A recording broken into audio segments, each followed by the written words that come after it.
After 44 days of waiting, Arsenal are back and they mean business, smashing 3 past West Ham. It was a second half masterclass. So from Mykhaylo Arteta's new attacking tactics to the return of a legend and some massive breaking transfer news, let's break it all down and discuss the 5 things that we learned from Arsenal 3, West Ham 1.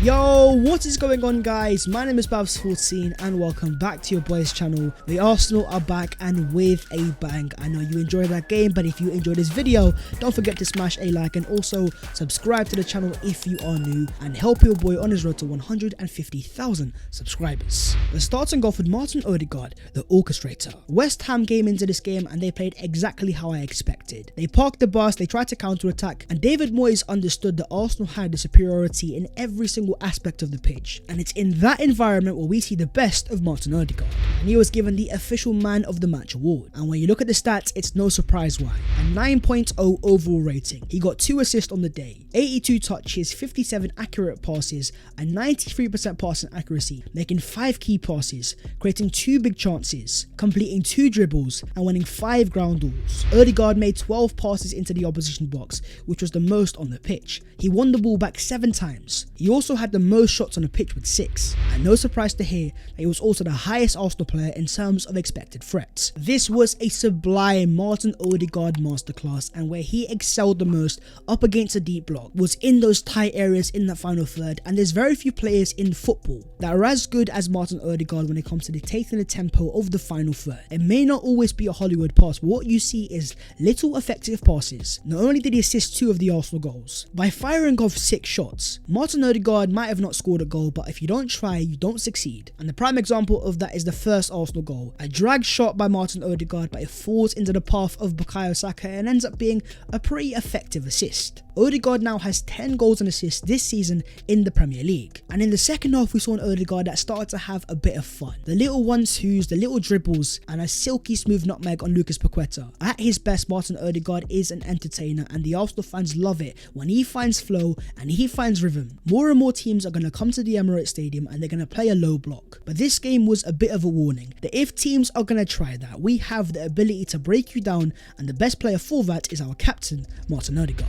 Moving on to the second thing, trust in the plan. The first half in this game, Arsenal lacked rhythm. West Ham had firmly parked the bus and Arsenal was struggling to break them down. So when West Ham are effective on the counter-attack, they win a penalty and they take a shock lead. Instead of being pragmatic and the Arsenal players dropping their heads, they stuck by the plan. There was no panic involved. The Arsenal players understood that if they kept doing exactly what Mykhaylo Arteta wanted, we were going to find a way to break through West Ham, and the second half, the floodgates opened. And in the process, they have won yet another game on the expected goals, with a 2.06 to West Ham's 1.04. 0.79 of West Ham's came from the penalty, so it just goes to show that Arsenal were utterly dominant. And that is perfectly shown by the field tilt. Wave after wave of Arsenal pressure. In total, Arsenal had 78% of the field tilt, and 63 entries into the final third. To many Arsenal fans, that won't even be a surprise because every single Arsenal game, this is becoming accustomed. This is the level of dominance that Arsenal fans are getting used to. I also have the shout out of Granit Xhaka and Thomas Partey. Up against Souček and Rice, they had a massive battle on their hands. But when these 2 guys start for Arsenal, I'm always going to be confident. The partnership these guys have alongside Martin Odegaard, it gives Arsenal excellent ball circulation, keeps it moving. And in this game, they stamped down their authority. They won their duels, and they made a very hard battle look very simple. By hook or crook, this Arsenal team broke down West Ham, and it's clear to see they were targeting the left-hand side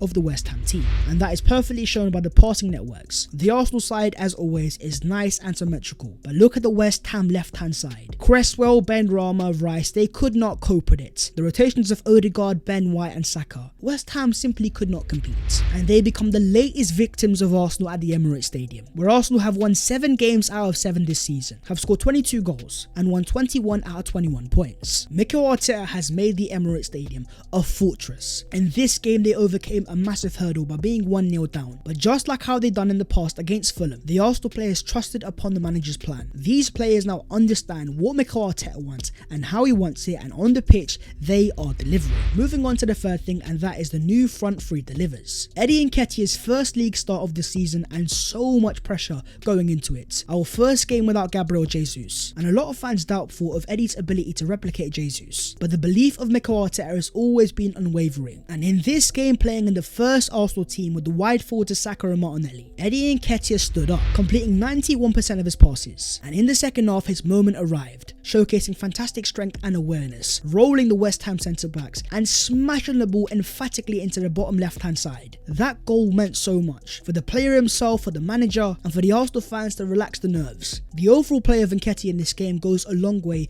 in reassuring Arsenal fans that he can step up in Jesus' absence. And as we have seen in the past, when strikers are confident and they get flow, hopefully we get the effective Eddie Nketiah that we saw at the end of last season. But shining alongside him was the Arsenal wide forwards, Gabriel Martinelli and Bukayo Saka. Both of them also scored a goal, and in terms of Martinelli, he was decent, but the real impact was made on the right hand side by Bukayo Saka, who won 100% of his tackles, completed 90% of his passes, had 51 touches, won 4 out of 4 ground duels, made 4 key passes, completed 3 out of 3 long balls, made 1 big chance, and even scored a goal. And he did showcase great anticipation and a fantastic touch. But what was even more impressive was Saka's ability to win his duels. The way that he bounced off Declan Rice to win the ball back for the second Arsenal goal. This guy is not meant to be this strong at 21 years of age. He's not meant to be this mature, but his physical transformation over the past few years has been sensational, and he has become an outlet for Arsenal on the right hand side. A player that has the physical power and strength to bully most fullbacks in the Premier League. And this game, his latest victim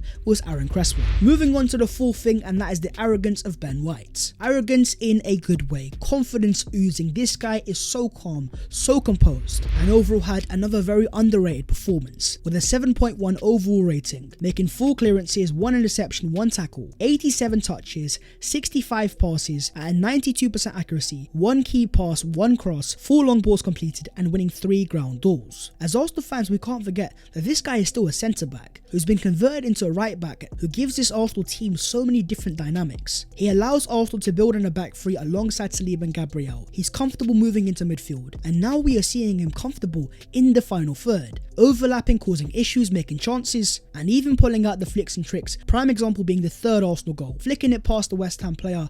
As a centre back playing as a right back, he's not meant to be this composed, but his ability to learn is being showcased once again. And in this game, he was also massive in terms of helping out William Saliba, who gave away a penalty, and you could definitely see that he was rusty, but you can understand why, having not played a single competitive game for over a month.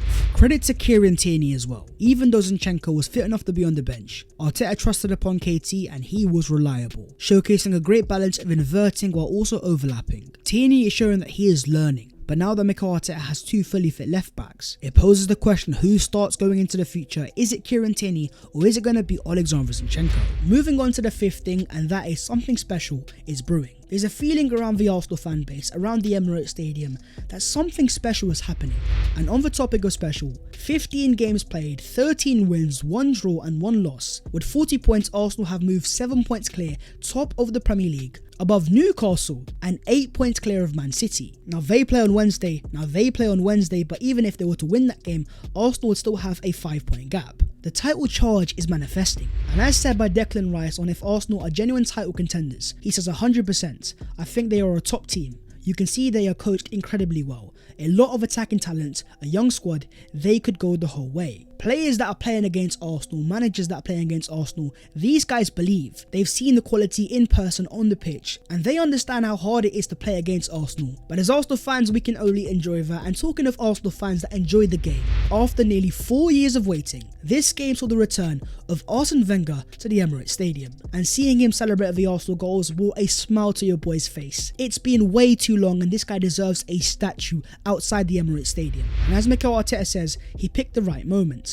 I thought the performance today was at the level he deserved. Arsene Wenger's first treat of Arteta ball in person, and he would have been very impressed. And in terms of that performance, in many ways it was reminiscent of Arsene Wenger's football. The nice, neat passing, the fluency in the final third, Having played under Arsene Wenger, Mykhaylo Arteta has taken that philosophy, but having also worked alongside Pep Guardiola, and he's combined both of the philosophies, where you've got the fluency of Wenger ball, but you also have the pressing, the positional play football, the spacing in the final third, and a compact team that is able to sustain pressure. It is football that Arsenal fans are enjoying on a week in, week out basis, and as you guys can hear by the Emirates Stadium, it's never been louder. Everything seems to be falling into place. You've got Thierry Henry talking about title charges, the return of Arsene Wenger, Mykhaylo Arteta's team firing on the pitch, and the Emirates bouncing. Bit by bit and slowly but surely, the sleeping giant that is Arsenal is slowly awakening, and they are also making moves behind the scenes, as you also had the Arsenal owners at today's game. And with the arrival of the January transfer window, our main target of course is Mykhaylo Mudryk, and this man is on his knees to sign for us, even reposting the Arsenal third goal on his official Instagram story, where he's got so many Arsenal fans following him. He knows about the Arsenal rumours. To repost an Arsenal goal, he is making it as clear and as obvious as day. He wants to sign for Arsenal Football Club. And Arsenal are acting. As confirmed by Fabrizio Romano, they have now submitted their first official offer for Mykhaylo Mudryk, with the offer being around 40 million euros plus 20 million euros in add-ons. But Shakhtar want way more, and talks will now take place with the player's agent to discuss about the deal. No issues on personal terms, Mudryk wants Arsenal. Even if the first offer isn't accepted, the fact that Arsenal have made this offer before the opening of the January transfer window, they are making their intentions very clear. This is the guy they want to sign, and they are trying to get it done as soon as possible. And stay tuned for more breaking developments in the next few days. But in terms of Arsenal's next games, it's Brighton away, Newcastle at home, Oxford away in the FA Cup, Spurs away, United at home, and Everton away. As happy as I am about today's performance, I'm also a little bit weary of the future games and how tough they're going to be. Some massive games to come by, so if Arsenal can make some signings and come through these next few tests, then maybe, just maybe, we might have to start a little conversation about number 14 in terms of Premier League titles. But bit by bit, step by step, a long way to go. So my friends, let's just keep it moving. But that is the video there and there. So if you guys enjoy the content, don't forget to smash a like and also subscribe to the channel if you are new. If you want to follow your boy on all of his social medias, then the links are down below in the description. But that is the 5 things that we learned from Arsenal 3, West Ham 1, back with a bang, 3 points in the bag, top of the Premier League still, and making the moves in the transfer window. Stay tuned my friends, things are happening, and I'll see you next time. Take care, in a bit.